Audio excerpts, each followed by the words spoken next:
Chapter 9. The Mock Turtle Story.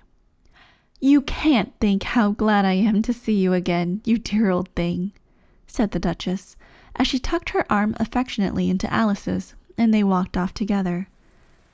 Alice was very glad to find her in such a pleasant temper, and thought to herself that perhaps it was only the pepper that had made her so savage when they met in the kitchen. "When I'm a duchess," she said to herself, not in a very hopeful tone though, "I won't have any pepper in my kitchen at all. Soup does very well without.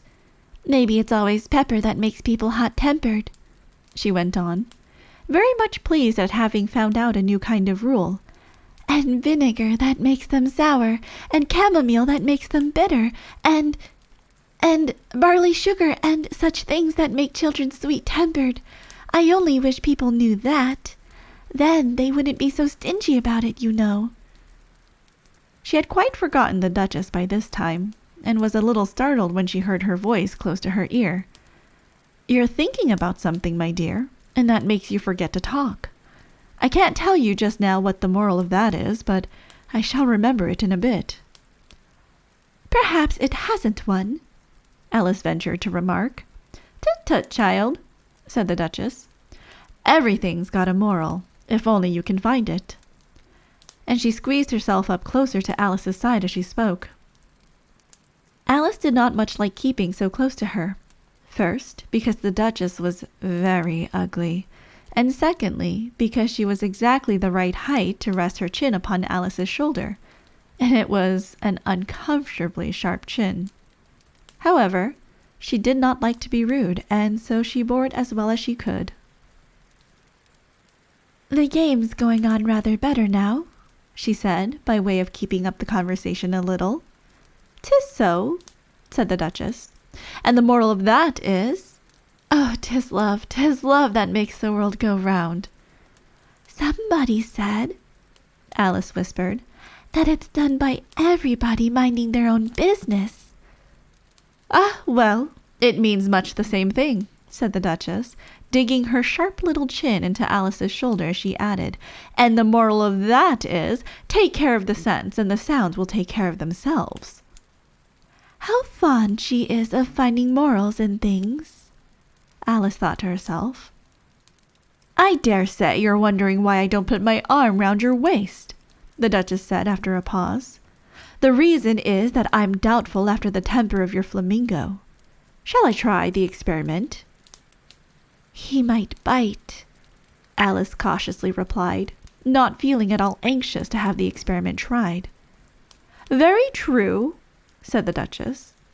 "Flamingos and mustard both bite, and the moral of that is, birds of a feather flock together." "Only mustard isn't a bird," Alice remarked. "Right, as usual," said the Duchess. "What a clear way you have of putting things." "It's a mineral, I think," said Alice. "Of course it is," said the Duchess, who seemed ready to agree to everything that Alice said. "There's a large mustard mine near here, and the moral of that is, the more there is of mine, the less there is of yours." "Oh, I know," exclaimed Alice, who had not attended to this last remark. "It's a vegetable. It doesn't look like one, but it is." "I quite agree with you," said the Duchess. "And the moral of that is, be what you would seem to be. Or if you'd like it put more simply, never imagine yourself not to be otherwise than what it might appear to others that what you were or might have been was not otherwise than what you had been would have appeared to them to be otherwise." "I think I should understand that better," Alice said very politely, "if I had written it down, but I can't quite follow it as you say it." "There's nothing to what I could say if I chose," the Duchess replied in a pleased tone. "Pray, don't trouble yourself to say it any longer than that," said Alice. "Oh, don't talk about trouble," said the Duchess. "I make you a present of everything I've said as yet." "A cheap sort of present," thought Alice. "I'm glad they don't give birthday presents like that." but she did not venture to say it out loud. "Thinking again?" the Duchess asked, with another dig of her sharp little chin. "I've a right to think," said Alice sharply, for she was beginning to feel a little worried. "Just about as much right," said the Duchess, "as pigs have to fly in the But here, to Alice's great surprise, the Duchess's voice died away, even in the middle of her favorite word, moral, and the arm that was linked into hers began to tremble. Alice looked up, and there stood the Queen in front of them with her arms folded, frowning like a thunderstorm. "A fine day, Your Majesty," the Duchess began in a low, weak voice. "Now, I give you fair warning," shouted the Queen, stamping on the ground as she spoke. "Either you or your head must be off, and that in about half no time. Take your choice." The Duchess took her choice and was gone in a moment. "Let's go on with the game," the Queen said to Alice, and Alice was too much frightened to say a word, but slowly followed her back to the croquet ground. The other guests had taken advantage of the Queen's absence and were resting in the shade. However, the moment they saw her, they hurried back to the game. The Queen merely remarking that a moment's delay would cost them their lives. All the time they were playing, the Queen never left off quarreling with the other players and shouting, "Off with his head!" or "Off with her head!" Those whom she sentenced were taken into custody by the soldiers, who, of course, had to leave off being arches to do this, so that by the end of half an hour or so, there were no arches left, and all the players, except the King, the Queen, and Alice, were in custody and under sentence of execution. Then the Queen left off, quite out of breath, and said to Alice, "Have you seen the Mock Turtle yet?" "No," said Alice. "I don't even know what a Mock Turtle is." "It's the thing Mock Turtle soup is made from," said the Queen. "I never saw one or heard of one," said Alice. "Come on, then," said the Queen, "and he shall tell you his history."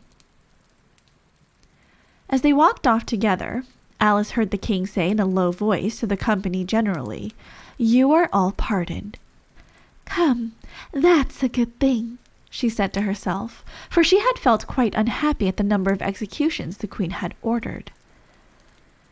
They very soon came upon a griffin lying fast asleep in the sun. If you don't know what a griffin is, look at the picture. "Up, lazy thing," said the Queen, "and take this young lady to see the Mock Turtle and to hear his history. I must go back and see after some executions I have ordered."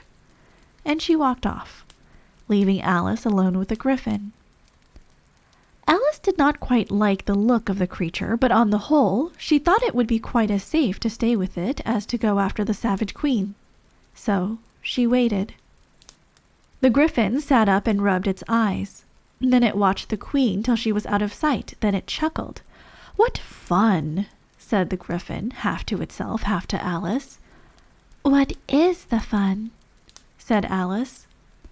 "Why, she," said the griffin. "It's all her fancy that. They never executes nobody, you know. Come on." "Everybody says come on here," thought Alice, as she went slowly after it. "I never was so ordered about in all my life. Never." They had not gone far before they saw the Mock Turtle in the distance, sitting sad and lonely on a little ledge of rock, and, as they came nearer, Alice could hear him sighing as if his heart would break. She pitied him deeply. "What is his sorrow?" she asked the griffin, and the griffin answered, very nearly in the same words as before. "It's all his fancy that. He hasn't got no sorrow, you know. Come on." So they went up to the Mock Turtle, who looked at them with large eyes full of tears, but said nothing. "This here young lady," said the griffin, "she wants for to know your history, she do." "I'll tell it to her," said the Mock Turtle in a deep, hollow tone. "Sit down, both of you. and don't speak a word till I've finished." So they sat down, and nobody spoke for some minutes. Alice thought to herself, "I don't see how he can ever finish if he doesn't begin." But she waited patiently. "Once," said the Mock Turtle at last with a deep sigh, "I was a real turtle." These words were followed by a very long silence, broken only by an occasional exclamation of from the Griffin, and the constant heavy sobbing of the Mock Turtle.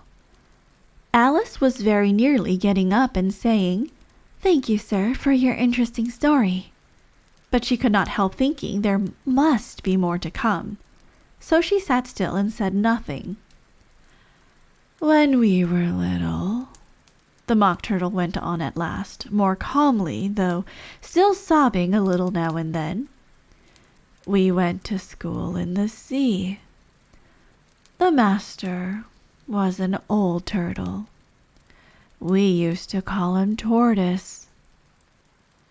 "Why did you call him Tortoise if he wasn't one?" Alice asked. "We called him Tortoise because he taught us," said the Mock Turtle angrily. "Really, you are very dull."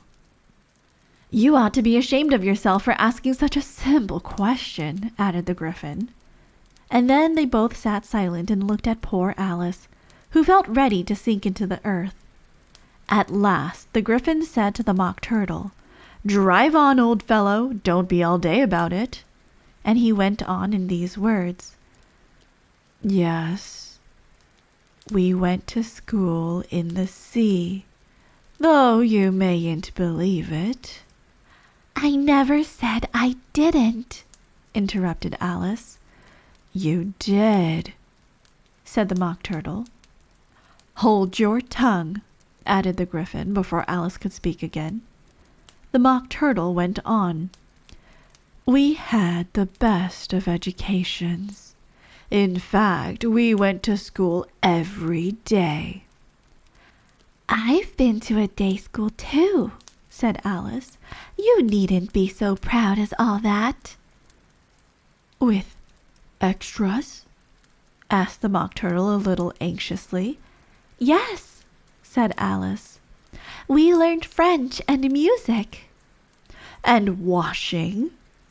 said the Mock Turtle. "Certainly not," said Alice indignantly. "Ah, then yours wasn't a really good school," said the Mock Turtle in a tone of great relief.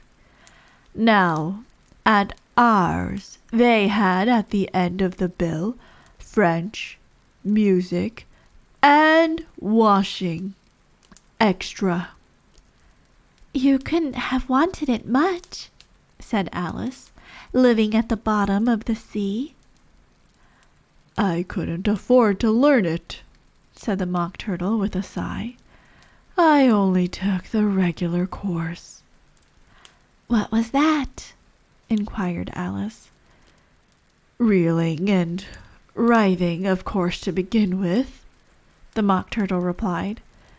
"And then the different branches of arithmetic, ambition, distraction, uglification, and derision." "I never heard of uglification," Alice ventured to say. "What is it?" The Griffin lifted up both its paws in surprise. "What? Never heard of uglifying?" it exclaimed. "You know what to beautify is, I suppose?" "Yes," said Alice doubtfully.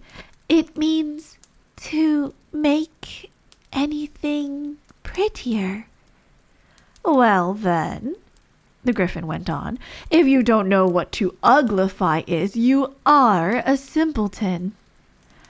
Alice did not feel encouraged to ask any more questions about it, so she turned to the Mock Turtle and said, "What else had you learned?" "Well, there was mystery," the Mock Turtle replied, counting off the subjects on his flappers. Mystery, ancient and modern with seaography, then drawling. The drawling master was an old conger eel that used to come once a week. He taught us drawling, stretching, and fainting in coils. What was that like? Said Alice. Well, I can't show it to you myself, the Mock Turtle said. I'm too stiff, and the Griffin never learnt it. Hadn't time, said the Griffin. I went to the classics master, though. He was an old crab, he was. I never went to him, the Mock Turtle said with a sigh. He taught laughing and grief, they used to say. So he did, said the Griffin, sighing in his turn, and both creatures hid their faces in their paws. And how many hours a day did you do lessons? Said Alice, in a hurry to change the subject. 10 hours the first day, said the Mock Turtle. 9 the next, and so on. What a curious plan, exclaimed Alice.